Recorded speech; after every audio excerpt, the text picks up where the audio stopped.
Twin Cities, this is Jessica Freeland with Avenue Realty. I wanted to go over a few things to consider when buying a lakefront property.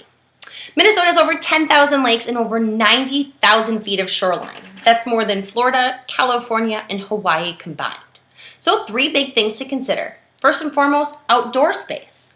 You're going to want to understand how much shoreline you have and what type of shoreline it is. Is it sandy? Is it rocky? Is it mucky? Is there a ton of cattails or lily pads or weeds you're going to have to maintain?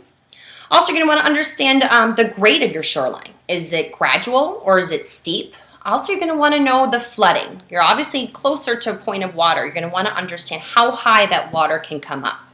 Also, what direction do you want to face? Do you want to see the sun rise or the sun set? Or do you want to face south and see a little bit of both? Secondly, you're going to want to understand the lake itself. How big is the lake? Is there a public access? How busy is the lake? Do they allow motorized vehicles? Do they allow jet skis? Are there certain hours and rules and regulations you have to follow? How good is the fishing? Does the DNR stock your lake with fish? How enjoyable is the swimming? Or is there maybe swimmer's itch? You're also going to want to understand if there's any non-native species that you may have to tend to, and environmental concerns such as zebra mussels or curly leaf or algae blooms that cause the lake to turn green. You're going to also want to consider if there's a lake association, whether it's mandatory or optional. Also, you're going to want to know what they do to maintain the health and integrity of the lake.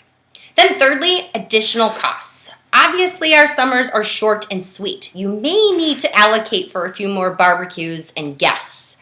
And then also some big ticket items such as a boat and a dock. Those are not cheap things. Also, your real estate taxes are more expensive on a lake.